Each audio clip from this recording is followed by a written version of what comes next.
الحمد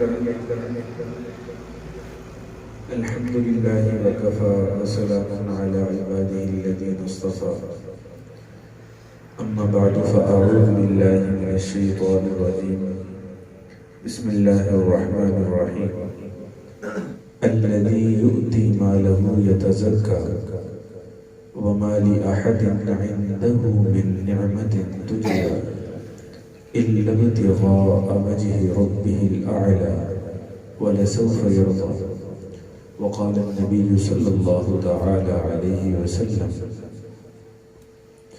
لو كنت متخذا خليلا لاتخذت أبا بكر خليلا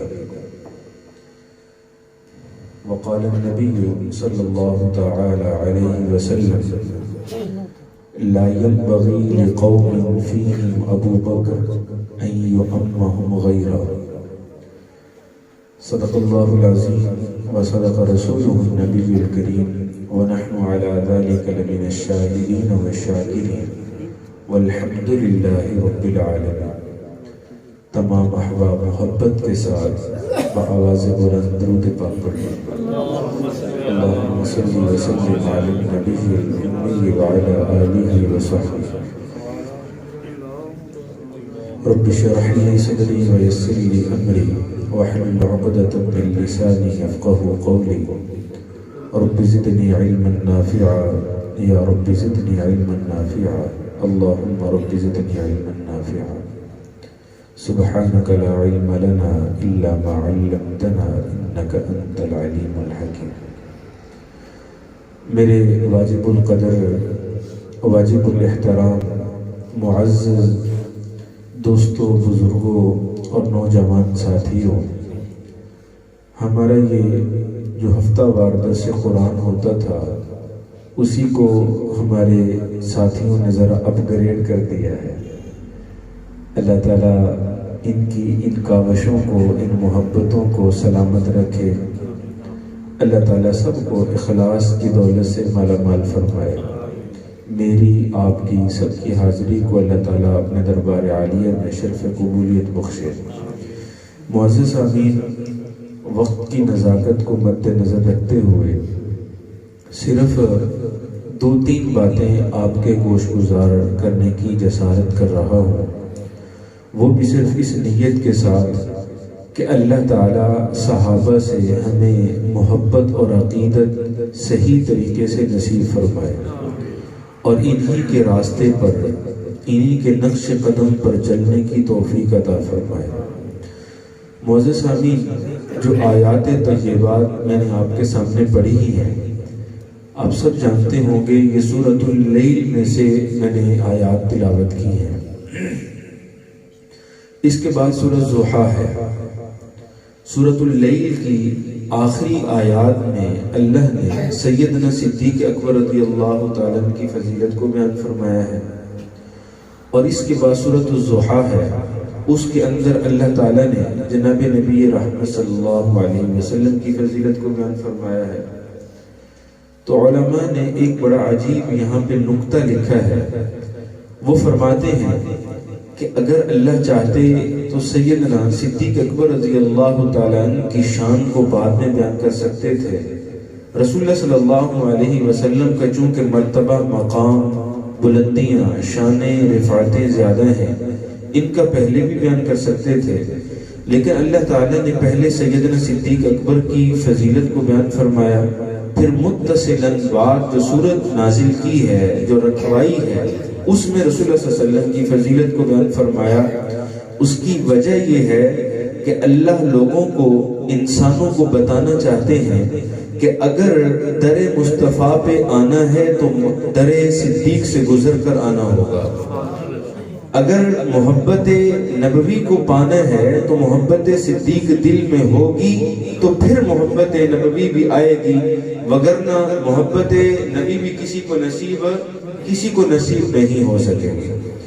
اسی طرح معزز سامعین، تاریخ کے اندر سیر کی کتابوں میں ویسے تو بہت سارے واقعات ہیں. سیدنا صدیق اکبر رضی اللہ تعالیٰ عنہ کی فضیلت میں ایک واقعہ علامہ جلال الدین سیوطی رحمت اللہ تعالی علیہ نے تاریخ الخلفاء کے اندر بیان فرمایا ہے، وہ آپ کے سامنے رکھتا ہوں۔ حضرت فرماتے ہیں کہ سیدنا صدیق اکبر رضی اللہ تعالیٰ عنہ نے عین شباب میں ظہور اسلام سے پہلے یمن کا ایک سفر کیا۔ جب یمن کے سفر پہ تھے، ایک مقام پہ پہنچے تو وہاں پہ ان کو پتہ چلا کہ یہاں پہ کوئی بزرگ بھی آباد ہے، ایک جھونپڑی ہے، اس کے اندر وہ رہتے ہیں۔ اور سلیم الفطرت لوگوں کی یہ عادت ہوا کرتی ہے کہ وہ جس مقام پہ جائیں تو ان کی چاہ اور ان کی خواہش ہوتی ہے کہ نیک لوگوں سے ملاقات ہو جائے، ان سے ذرا دعائیں لے لی جائیں، ان کی زیارت ہو جائے۔ تو سیدنا صدیق اکبر رضی اللہ تعالیٰ نے فطرتاً مسلمان تھے۔ یہ جملہ بڑا گہرا ہے، علماء نے لکھا ہے کہ سیدنا صدیق اکبر فطرتاً مسلمان تھے، یعنی اسلام کے جو احکام ہیں، وحدانیت کا جو درس اسلام دیتا ہے، یہ وحدانیت ان کے مزاج کا حصہ تھی۔ زمانہ جاہلیت میں بھی کبھی بتوں کو سجدہ نہیں کیا صدیق نے، زمانہ جاہلیت کے اندر بھی کبھی شراب نہیں پی صدیق اکبر نے، زمانہ جاہلیت میں بھی کبھی زنا نہیں کیا جناب صدیق اکبر رضی اللہ تعالیٰ عنہ۔ اس لیے کہا جاتا ہے کہ یہ فطرتاً مسلمان ہے۔ بلکہ ایک واقعہ یہاں پہ عرض کر کے پھر آگے چلتا ہوں۔ روایات میں آتا ہے، سیر کی کتابوں میں، ان کے والد ابو قحافہ یہ جب بچپن میں تھے، چھوٹے تھے، تو ہاتھ سے پکڑا اور بت خانے میں لے گئے۔ بیت اللہ میں جا کے جو مختلف وہاں پہ بت پڑے ہوئے تھے ان کا تعارف کروانا چاہا، تو ان کے ہاتھ میں ایک پتھر تھا، اسی سے کھیلتے کھیلتے یہ وہاں تک آئے تھے۔ تو انہوں نے سب سے پہلے کہا کہ بیٹا یہ جو آپ کے ہاتھ میں پتھر ہے اس کو پھینک دیں۔ تو بچوں کی عادت بھی بڑی عجیب ہوتی ہے، جس بات پہ اڑ جائیں تو پھر اڑ ہی جاتے ہیں۔ تو انہوں نے پھینکا نہیں بلکہ اپنے ہاتھ میں لے کر یوں اپنے پیچھے چھپا لیا اور پھر کہا کہ ابا جان آپ کے جو بت ہیں، آپ کے جو خدا ہیں، اب وہ میرے پتھر کو نہیں دیکھ سکے۔ اور پھر ابو قحافہ نے کہا چلے ٹھیک ہے آپ اس کو جیب میں ڈال لیں، جیب میں بھی نہیں ڈالا۔ تو پھر تعارف کرانے لگے کہ یہ لات ہے، یہ منات ہے، یہ عزہ ہے، یہ حبل ہے، یہ فلاں بت ہے، یہ فلاں ہے، اس کا کام یہ ہے، اس کے اختیارات یہ ہیں، اس سے یہ مانگنا ہوتا ہے۔ تو بہرحال پہچان اور تعارف کرانے کے بعد ابو قحافہ تو اپنی عبادت میں مصروف ہو گئے۔ تو جناب سیدنا صدیق اکبر رضی اللہ تعالیٰ نے وہی پتھر زور سے ایک بت پہ مارا، اور روایات میں آتا ہے کہ ناک پہ جا لگا اور اس کی ناک ٹوٹ کر وہ دور جا پڑی۔ تو ابو بکر تو وہ ہے جس نے زمانے جہالت کے اندر ظہور اسلام سے پہلے بتوں کی ناک توڑی ہے۔ اگر یہ کہا جائے کہ علی المرتضی رضی اللہ تعالیٰ عنہ نے فتح مکہ کے موقع پر بیت اللہ کے اندر جتنے بت تھے وہ حضرت حیدر کرار نے اپنے ہاتھوں سے توڑے ہیں۔ اگرچہ روایات میں اختلاف ہے، مفتی صاحب بیٹھے ہوئے ہیں، اگرچہ روایات میں آتا ہے کہ وہ علی ابن ابی العاص یعنی رسول اللہ صلی اللہ علیہ وسلم کے نواسے تھے، علی ابن ابی طالب نہیں تھے، لیکن پھر بھی اگر مان بھی لیا جائے روایات کے تعارضات کو پیچھے رکھتے ہوئے کہ وہ علی ابن ابی طالب ہی تھے، تو علی ابن ابی طالب نے بتوں کو اس وقت توڑا جب مکہ فتح ہو چکا ہوا تھا، بتوں کو اس وقت توڑا جب رسول اللہ صلی اللہ علیہ وسلم ساتھ ہیں، بتوں کو اس وقت توڑا جب اسلام آدھی جو ہے وہ 9 لاکھ مربع میل تک پھیل چکا ہوا تھا، لیکن ابو بکر نے بتوں کو اس وقت توڑا جب اسلام ابھی ظہور ہی نہیں ہوا تھا، اسلام ابھی آیا ہی نہیں تھا، ظہور اسلام سے پہلے انہوں نے بتوں کو توڑا۔ تو میں کہنا چاہتا ہوں ابو بکر رضی اللہ تعالیٰ نے یہ فطرتاً مسلمان تھے، یہ کیا تھے؟ فطرتاً مسلمان تھے۔ تو بہرحال پتہ چلا اس علاقے کے اندر ایک بزرگ رہتے ہیں، تو ان کی خدمت میں حاضر ہوئے اور جا کر کہا کہ میں عبداللہ ہوں، ان کا اصل نام جو تھا وہ عبداللہ تھا، ابو بکر تو ان کی کنیت ہے۔ تو جا کر کہا کہ میں آپ سے ملاقات کے لیے آیا ہوں۔ تو شیخ بہت بوڑھے تھے، ان کا نام تھا شیخ ازد یمنی، شیخ ازد یمنی بہت بوڑھے تھے، ایک روایت کے مطابق 190 برس اس وقت ان کی عمر تھی، اور ایک روایت میں آتا ہے کہ 390 برس اس وقت ان کی عمر تھی. یہ جو بال ہوتے ہیں یہ بالکل ان کی آنکھوں کے اوپر آئے ہوئے تھے اور بالکل نحیف اور ناتواں ضعیف. تو سیدنا صدیق اکبر رضی اللہ تعالیٰ عنہ سے اس بوڑھے نے پوچھا، شیخ نے پوچھا مسمک؟ انہوں نے کہا اسمی عبداللہ. مسمو ابیک، آپ کے والد کا کیا نام؟ تو انہوں نے کہا ابو قحافہ. تو پوچھا کہ من ای بلد، کس شہر سے آئے ہو؟ انہوں نے کہا کہ جئت من مکہ، میں مکہ سے آیا ہوں. پوچھا من ای قبیل، قبیلہ کون سا ہے؟ تو انہوں نے کہا من بنو تمیم، کہ میں بنو تمیم سے ہوں. جب یہ سارے سوالات ہو گئے انہوں نے مزید پوچھا کہ مسمو امک، آپ کی ماں کا کیا نام ہے؟ انہوں نے بتایا کہ میری ماں کا نام ام الخیر ہے. تو انہوں نے اپنی آنکھوں سے ان بالوں کو ہٹایا اور پھر جو ہے وہ اپنی آنکھوں کو حضرت سیدنا صدیق اکبر کے چہرے پہ ڈالا اور نظر بھر کے ان کو دیکھا اور آنکھوں سے آنسو رواں ہو گئے. صدیق اکبر رضی اللہ تعالیٰ نے ان کی زبان سے سنا کہ وہ الحمدللہ پڑھ رہے تھے. یا اللہ تیرا شکر ہے تو نے اس نوجوان کی زیارت نصیب کر دی. ابو بکر فرماتے ہیں میں نے کہا میں آپ کی زیارت کے لیے آیا ہوں، الحمدللہ تو مجھے پڑھنی چاہیے، اللہ کا شکر تو مجھے ادا کرنا چاہیے.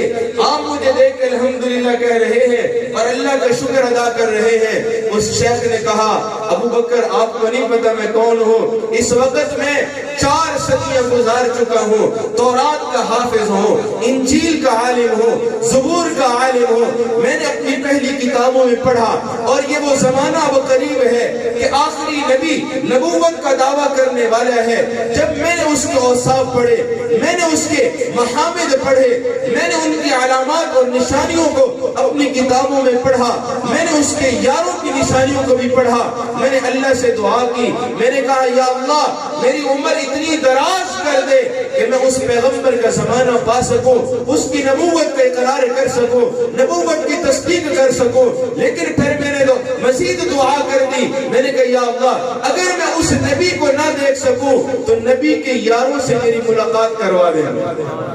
آج اللہ نے میری ان دعاؤں کو قبول کیا ہے اور میں آپ کو دیکھ رہا ہوں. اور پھر روایات میں آتا ہے، علامہ جلال الدین سیوطی رحمت اللہ علیہ آگے لکھتے ہیں، فرماتے ہیں پھر اس میں شیخ نے کہا مالک یا ابا بکر، ابو بکر اس وقت تیری کیا کیفیت ہوگی جب تو اس اپنے نبی کو اپنے کندھوں پہ سوار کر کے پہاڑوں کی بلندیاں طے کر رہا ہوگا.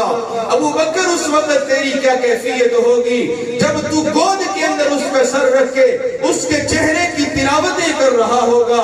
ابو بکر میں تجھے وصیت کرتا ہوں، میں تجھے نصیحت کرتا ہوں، اس پیغمبر کی حفاظت کرنا، جان کی بازی آئے لٹا دینا، دریغ نہ کرنا لیکن اس کی حفاظت کرنا، مال قربان کرنا پڑے کر دینا لیکن اس پیغمبر کی حفاظت کرنا، گھر بار قربان کرنا پڑے کر دینا لیکن اس پیغمبر کی حفاظت کرنا. اور قربان جائے سیدنا صدیق اکبر پر ایسا قربان کیا اپنے آپ کو، اپنے گھر والوں کو، اپنے مال کو، اپنی جان کو کہ اللہ نے بھی کہہ دیا الذی یؤتی مالہ یتزکا وما لأحد عنده من نعمة تجزا إلا ابتغاء وجه ربه الأعلى.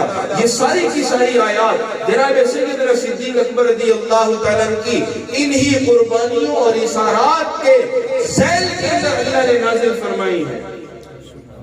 معزز سامعین، ایک تو قرآن یہ ہے جو آج میرے اور آپ کے سامنے ہے، جس قرآن کی ہم تلاوت کیا کرتے ہیں. لیکن علماء نے بڑا عجیب لکھا، فرمایا کہ ایک قرآن وہ ہے جو سطری قرآن ہے، سطروں والا، لائنوں والا، قطاروں والا، جس کے اندر جو ہے وہ آیات لکھی ہوئی ہیں. اور ایک قرآن وہ ہے جو صدری قرآن کہلاتا ہے، سینے والا. ایک قرآن وہ ہے جو میرے اور آپ کے ہاتھوں میں ہے. ایک قرآن وہ تھا جو صحابہ کے سامنے تھا، جو جناب سیدنا صدیق اکبر کے پاس تھا۔ ایک قرآن وہ ہے جسے ہم لکڑی اور پلاسٹک کی رہن میں رکھ کے تلاوت کیا کرتے ہیں، ایک قرآن وہ تھا جسے صدیق اکبر نے اپنی گود میں رکھ کے پڑھا ہے۔ معزز سامعین، یہ قرآن بھی اللہ کی طرف سے، وہ قرآن بھی اللہ کی طرف سے۔ اس قرآن کے بھی 30 پارے ہیں اور زمانہ خلافت بھی 30 سال ہے۔ اس قرآن کو بھی پڑھتے ہوئے حکم ہے وَرَتِّلِ الْقُرْآنَ تَرْتِيلًا، کہ ٹھہر ٹھہر کے اس کو پڑھا کرو۔ اور اس قرآن کو بھی جب صدیق اکبر نے اپنی گود میں رکھ کے پڑھا تو بڑا ٹھہر ٹھہر کر، بڑے رفتہ رفتہ انداز سے، بڑے دھیرے دھیرے پڑھا ہے۔ اور اس قرآن کو جب پڑھتے ہیں معزز سامعین، سینے کے اندر نور پیدا ہوتا ہے، ایمان کے اندر اضافہ ہوتا ہے، سینہ جو ہے وہ منور ہو جاتا ہے۔ اس قرآن کو جب صحابہ نے پڑھا، اس قرآن کو جب صدیق اکبر نے پڑھا، ان کا سینہ بھی منور ہو گیا۔ اور علماء نے تو یہ بھی لکھا ہے 2 ہی گودیں ایسی ہیں جن کو میرے پیغمبر نے فضیلت بخشی ہے۔ ایک گود میں سر رکھا وہ صدیق اکبر بن گئے، دوسری گود میں سر رکھا وہ صدیقہ کائنات بن گئی۔ ذرا بلند آواز سے کہیے سبحان اللہ۔ معزز سامعین، یہ قرآن بھی اعلیٰ ہے، وہ قرآن بھی فضیلت والا ہے۔ یہ قرآن جو یاد کرتا ہے اسے قاری قرآن کہا جاتا ہے، اور اس قرآن کو جس نے پڑھا اس کو اپنے سینے میں محفوظ کیا، اور ایسا محفوظ کیا تو علماء نے کہا کہ صدیق نبی کا عکس کمال ہے۔ صدیق نبی کا رشاد عبدالعزیز محدث دہلوی رحمۃ اللہ تعالی علیہ نے اسی بات کو سمجھانے کے لیے ایک مثال دی، اور کیا ہی عمدہ مثال دی۔ وہ فرماتے ہیں یوں سمجھیے کہ جیسے 2 چراغ ہوں اور دونوں جلنے کے لیے تیار ہوں، ان کے اندر تیل بھی موجود ہو اور ان کے اندر بتی وغیرہ بھی موجود ہو، بس فرق یہ ہے کہ ایک جل رہا ہے اور روشن ہے، اس نے ماحول کو روشن کر رکھا ہے، دوسرا بھی جلنے کے لیے تیار ہے، بس اسے روشن نہیں کیا گیا۔ یہ جو روشن چراغ ہے، یہ جو جل رہا ہے، جس نے ماحول کو روشن کر رکھا ہے، اس کی مثال نبوت کی سی ہے، اور دوسرے چراغ کی مثال صدیق کی سی ہے۔ اور بعض علماء نے کہا انسان آئینے کے سامنے کھڑا ہو جائے، یہ جو باہر کھڑے ہونے والا ہے یہ نبی ہے، اور آئینے میں نظر آنے والا یہ صدیق ہے۔ ساری خوبیاں وہی ہوتی ہیں، سارے کمالات وہی ہوتے ہیں، صفات وہی ہوتی ہیں، بس اللہ تعالیٰ ایک تاج نبوت سر پہ رکھ کے ایک کو نبی بنا دیتے ہیں، اور دوسرے کے سر پہ تاج نبوت نہیں ہوتا اور وہ صدیق کہلاتا ہے۔ اور معزز سامعین، جب رسول اللہ صلی اللہ تعالی علیہ وسلم نے جناب سیدنا صدیق اکبر کو لے کر ساتھ ہجرت کی ہے، تو اب جو ہے وہ مدینہ سے پہلے ایک مقام پہ وہاں پہ ٹھہراؤ کیا، اور مسجد تقویٰ کی وہاں پہ بنیاد رکھی، جس کا ذکر قرآن حکیم میں ہے لَمَسْجِدٌ أُسِّسَ عَلَى التَّقْوَىٰ مِنْ أَوَّلِ يَوْمٍ أَحَقُّ أَن تَقُومَ فِيهِ رِجَالٌ يُحِبُّونَ أَن يَتَطَهَّرُوا وَاللَّهُ يُحِبُّ الْمُطَّهِّرِينَ۔ تو وہاں پہ جب پہنچے ہیں، اب مدینہ والے استقبال کے لیے آئے ہوئے تھے، کچھ لوگ جو ہے وہ پیچھے آ رہے تھے، اب جو بھی آتا وہ پہلے جناب سیدنا صدیق اکبر سے ملتا اور پھر رسول اللہ صلی اللہ علیہ وسلم سے مصافحہ کرتا۔ وہ یہ فرق ہی نہ کر سکتا کہ آقا کون ہے اور غلام کون ہے۔ ایسا عکس کمال، ایسا اپنے آپ کو نبوت کے خط و خال میں ڈھالا کہ آنے والا وہ فرق نہیں کر سکتا تھا کہ نبی کون ہے، صدیق کون ہے۔ روایات میں آتا ہے، سیرت النبی کے اندر بھی یہ بات لکھی ہوئی ہے، رحمت للعالمین بھی یہ بات موجود ہے۔ فرمایا کہ سیدنا صدیق اکبر فوراً کھڑے ہو گئے، جب دیکھا نا کہ آنے والا فرق نہیں کر پا رہا، فوراً کھڑے ہو گئے اور اپنی چادر، ان کے پاس جو اپنی چادر تھی، رومال تھا، وہ لے کر رسول اللہ صلی اللہ علیہ وسلم پر یوں تان کے کھڑے ہو گئے تاکہ آنے والے کو پتہ چلے کہ یہ آقا ہے اور یہ غلام ہے، وگرنہ آنے والا کوئی فرق نہیں کر پا رہا تھا۔ یوں عکس کمال کہا ہے صدیق اکبر رضی اللہ تعالیٰ عنہ کو. اور معزز سامعین یہی وجہ ہے اللہ تعالیٰ نے تمام صحابہ سے سب سے زیادہ فضیلت کس کو بخشی؟ سیدنا ابو بکر صدیق رضی اللہ تعالیٰ عنہ. اور فرمایا کہ ہجرت کی رات حضرت علی رضی اللہ تعالیٰ عنہ کو بلایا. رسول اللہ صلی اللہ علیہ وسلم نے اپنی تمام امانتیں ان کے سپرد کی اور وہ ایک سبز رنگ کی چادر اوڑھ کر سو گئے. اور صبح کو وہ امانتیں ان لوگوں کے سپرد کی. معزز سامعین علماء نے بڑا عجیب نکتہ یہاں پہ لکھا ہے. فرمایا کہ رسول اللہ صلی اللہ تعالی علیہ وسلم نے اپنی امانتوں کی حفاظت کے لیے پوری جماعت صحابہ میں سے جس کا انتخاب کیا اسے حیدر کرار کہتے ہیں. اور اللہ ذوالجلال نے اپنی امانت جناب پیغمبر صلی اللہ علیہ وسلم کی حفاظت کے لیے پوری جماعت صحابہ میں سے جس شخص کا انتخاب کیا اسے صدیق اکبر کہتے ہیں. اور ادھر علی کرار رضی اللہ تعالیٰ عنہ وہ ایک سبز رنگ کی چادر اوڑھ کر سو گئے. اور ادھر جناب سیدنا صدیق اکبر رضی اللہ تعالیٰ عنہ کو اللہ ذوالجلال نے سبز رنگ کے گنبد خضرا کے اندر ہمیشہ کے لیے سلا دیا. یہ مقام صدیق اکبر ہے بھائی. اور دیکھیے علماء نے کہا اللہ تعالیٰ نے انسانوں کو جو پیدا کیا یہ مٹی سے پیدا کیا ہے. اس سے پیدا کیا اور اس کا ذکر تو قرآن حکیم میں بھی ہے. وَإِذْ قَالَ رَبُّكَ لِلْمَلَائِكَةِ إِنِّي خَالِقٌ بَشَرًا مِّن طِينٍ فَإِذَا سَوَّيْتُهُ وَنَفَخْتُ فِيهِ مِن رُّوحِي فَقَعُوا لَهُ سَاجِدِينَ. اللہ نے مٹی سے انسان کو پیدا کیا لیکن جب پیغمبر علیہ السلام کی باری آئی تو اللہ تعالیٰ نے عام مٹی سے پیدا نہیں کیا بلکہ جنت کی مٹی لی اور اس سے سب سے پہلے میرے اور آپ کے پیغمبر کے وجود کو بنایا ہے. پھر اس سے جو مٹی بچ گئی اللہ نے صدیق اکبر کو بنایا. پھر اس میں سے جو مٹی بچی اللہ نے عمر کو بنایا. اور پھر ان تینوں کو بنا کر آج تک روضہ اقدس کے اندر اکٹھے سلا دیا ہے. اور میرے پیغمبر فرماتے ہیں کل قیامت کے دن جب میں اٹھوں گا ابو بکر میری دائیں طرف سے اٹھے گا عمر میری بائیں طرف سے اٹھے گا. تو یہ دونوں یار رسول اللہ صلی اللہ علیہ وسلم کے ساتھ ہوں گے. تو بہرحال معزز سامعین اتنے فضائل کہ میرے پیغمبر علیہ السلام نے فرمایا میں نے ہر ایک آدمی کے احسانات کا بدلہ دنیا کے اندر دے دیا. ایک وہ واحد ذات جس کا میں بدلہ نہیں دے سکا وہ ابو بکر ہے. اور ان کے احسانات کا بدلہ وہ خود اللہ کی ذات جنت کے اندر عطا فرمائے گی. معزز سامعین صدیق اکبر رضی اللہ تعالیٰ عنہ نے تبوک کے موقع پر اپنے گھر کی صفائی کی. اور علامہ جلال الدین سیوطی تاریخ الخلفاء میں لکھتے ہیں کہ جناب صدیق اکبر یہ اپنی گھر کی دیواروں کے اوپر یوں ہاتھ پھیر رہے تھے. کسی نے پوچھا صدیق یہ کیا کر رہے ہو تو کہنے لگے یہاں پہ میں نے سوئی اور دھاگا لٹکایا تھا.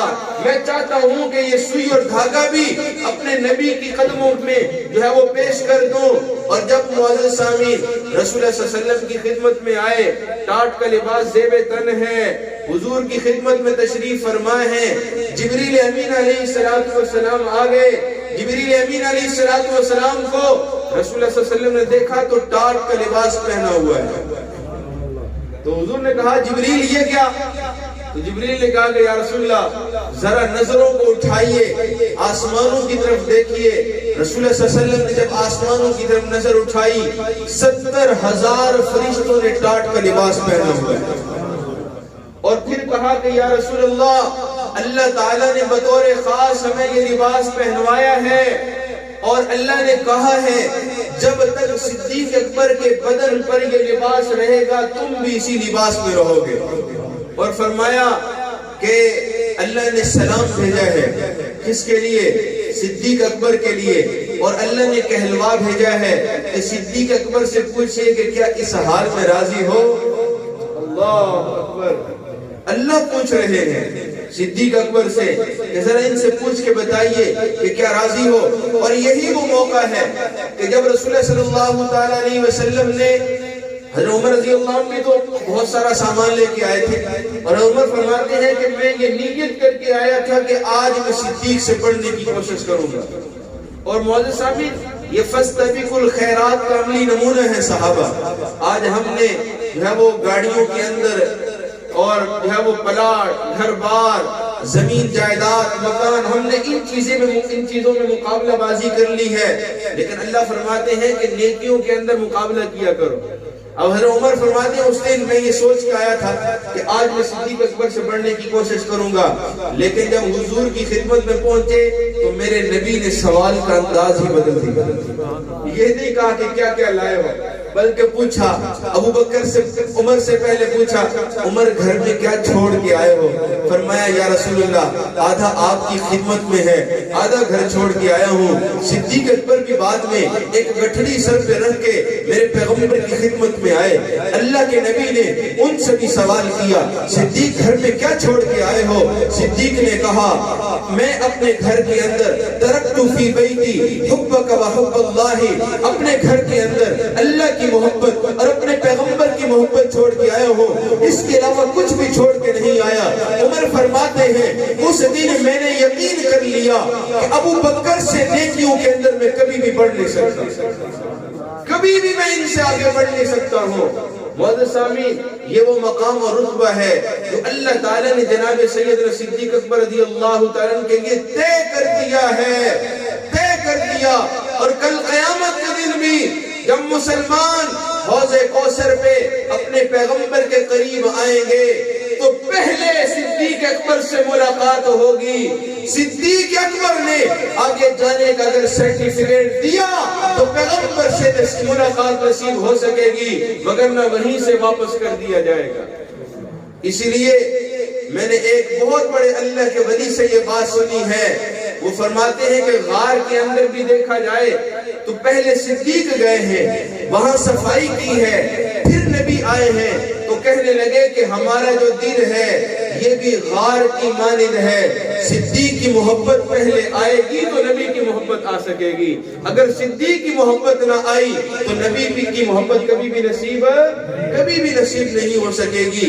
بہت ساری آیات معزز سامعین، بہت سی احادیث جناب سیدنا صدیق اکبر کی محبت میں، ان کی عقیدت، منقبت اور فضیلت میں اللہ نے اور اللہ کے پیغمبر نے بیان فرمائی ہے۔ ان تمام کا یہ تقاضا ہے کہ ہم سیدنا صدیق اکبر سے سچی اور سچی محبت رکھیں، اور اللہ کے پیغمبر نے بھی کہا علیکم بسنتی وسنت الخلفاء الراشدین المہدیین، لوگوں تم پر میرے طریقے کے مطابق عمل کرنا ضروری ہے اور میرے صحابہ کے طریقے پہ عمل کرنا ضروری ہے۔ اور صحابہ میں سے سب سے بلند تر مقام کس صحابی کا ہے؟ جناب سیدنا صدیق اکبر کا۔ آخری وقت تھا، رسول اللہ صلی اللہ علیہ وسلم نے کہا کہ ابو بکر سے کہو مرو ابا بکر فلیصلی بالناس، کہ لوگوں کو نماز پڑھائیں۔ آخری ہفتہ حضور نے تقریباً نمازیں نہیں پڑھائیں، بیماری میں غشی ہوتی تھی، بے ہوشی کی کیفیت ہوتی تھی، نماز کے لیے خود تشریف نہ لا سکتے تھے، تو فرمایا کہ مرو ابا بکر فلیصلی بالناس، ابو بکر سے کہیے کہ نمازیں پڑھائیں۔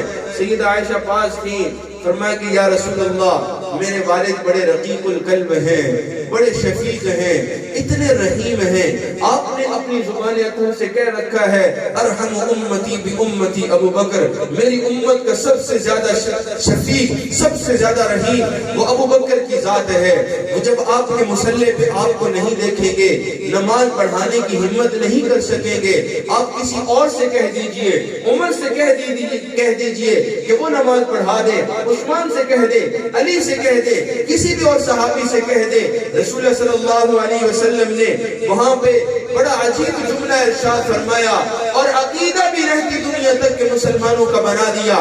فرمایا لا ينبغي بقوم فيهم ابو بکر ان يؤمهم غیرہ، کہ کسی قوم کے لیے یہ مناسب نہیں ہے، ان کے لیے یہ اجازت نہیں ہے جس قوم کے اندر ابو بکر موجود ہوں وہ ابو بکر کے علاوہ کسی اور کو امام بنا دے۔ فرمایا کہ ابو بکر کی موجودگی میں کوئی اور امام ہے، کوئی اور امام نہیں بن سکتا۔ ابو بکر نے نمازیں پڑھائیں، اور روایات میں آتا ہے حضرت سیدنا انس بن مالک فرماتے ہیں کہ کہ آخری دن رسول اللہ صلی اللہ تعالی علیہ وسلم بالکل یہ آخری دور ہے بھائی. سورہ نصر، یہ جو سورہ نصر ہے یہ آخری نازل ہونے والی صورتوں میں سے ہے. وہ قرآن پاک کی سب سے چھوٹی سورت جو مکمل آخری دور میں نازل ہوئی وہ سورہ نصر ہے. بڑی صورتوں میں سے سورہ توبہ ہے. اور پھر اس کے بعد الیوم اکملت لکم دینکم واتممت علیکم نعمتی ورضیت لکم الاسلام دینا. سورہ مائدہ کی آیت نمبر 3. معزز سامعین، یہ میدان عرفات جو ہے وہ 10 ہجری کے اندر نازل ہوئی. اس کے بعد روایات میں آتا ہے کہ حضور صرف 81 دن زندہ رہے. کتنے دن زندہ رہے؟ 81 دن زندہ رہے. اور پھر اس کے بعد ایک آیت مبارکہ نازل ہوئی سورہ بقرہ کی آیت مبارکہ واتقوا یوما ترجعون فیہ الی اللہ ثم توفی کل نفس ما کسبت وهم لا یظلمون. یہ قرآن پاک کی سب سے آخری نازل ہونے والی آیت ہے. ایک روایت کے مطابق اس کے بعد حضور 35 دن زندہ رہے اور دوسری روایت کے مطابق اس کے بعد حضور صرف 7 دن حیات رہے. اور پھر جب آخری ایام چل رہے تھے، آخری دن تھے، رسول اللہ صلی اللہ تعالی علیہ وسلم نے ابو بکر کو کہہ رکھا ہوا تھا کہ امت کو نمازیں پڑھائیں، صحابہ کو نمازیں پڑھائیں. آخری دنوں میں یوں اس طرف جو ہے وہ حجرے تھے، رسول اللہ صلی اللہ علیہ وسلم اپنے حجرے سے نکلے، حجرے کے پردے کو ایک طرف کیا، چہرے کو آگے دیکھا، ابو بکر مصلی پہ ہیں، صحابہ کو نماز پڑھا رہے ہیں، پوری جماعت صحابہ وہ پیچھے نماز پڑھ رہی ہے. انس بن مالک فرماتے ہیں کئی دن سے کئی صحابہ نے حضور کے چہرے کی زیارت نہیں کی تھی. ہم نے اس دن غیر اختیاری نظریں نماز کے دوران حضور کے چہرے کی طرف چلی گئی. ہم نے دیکھا کہ جس طرح قرآن کی آیات کی چمک اور دمک ہوا کرتی ہے، پیغمبر کا چہرہ آیات قرآنیہ کی طرح چمک دمک رہا تھا. ہم نے پیغمبر کے چہرے کی زیارت کی اور پھر رسول اللہ صلی اللہ علیہ وسلم کے چہروں کو دیکھا. میرے پیغمبر نے صحابہ کو دیکھا، ابو بکر کو دیکھا، امام کو بھی دیکھا، مقتدیوں کو بھی دیکھا اور مسکرائے. مسکرا کر پھر جو ہے وہ واپس ہو گئے، پردہ آگے کر دیا. پھر کبھی بھی رسول اللہ صلی اللہ علیہ وسلم صحابہ کے سامنے اس حالت میں نہ آ سکے. وہی حجرے کے اندر انتقال ہو گیا. علماء نے یہاں پہ نقطہ لکھا ہے کہ صحابہ کو دیکھا اور پھر دیکھ کر مسکرائے.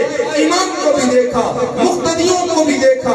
مسکرانے کی حکمت، علت اور وجہ علماء نے یہ لکھی ہے. حضور کے مسکرانے کی وجہ یہ تھی کہ جس دین کو میرے پیغمبر نے صحابہ کے سامنے بیان کیا تھا، قرآن کی صورت میں، احادیث کی صورت میں، اپنے عمل کی صورت میں، اب جب دیکھا اس قرآن پر، حدیث پر، پیغمبر کی تعلیمات پر، اس دین پر سارے کے سارے صحابہ عمل پیرا ہوئے ہیں، تو رسول اللہ صلی اللہ علیہ وسلم نے عمل کو دیکھ کر مسکرایا ہے اور خوشی کا اظہار کیا ہے. اب معزز سامعین، میرا اور آپ کا یہ حق بنتا ہے، اس ایمان کا تقاضا ہے، اس دین کا تقاضا ہے کہ رسول اللہ صلی اللہ علیہ وسلم کی تعلیمات کو اپنایا جائے، صحابہ کی تعلیمات کو اپنایا جائے، صحابہ کے نقش قدم پر چلنے کی کوشش کی جائے. آج اگر یوم صدیق اکبر کی مناسبت سے ہم نے عظمت صدیق اور عنوان سے یہاں پہ گفتگو کی ہے، آپ سب اپنا قیمتی وقت نکال کر یہاں پہ تشریف فرما ہوئے ہیں،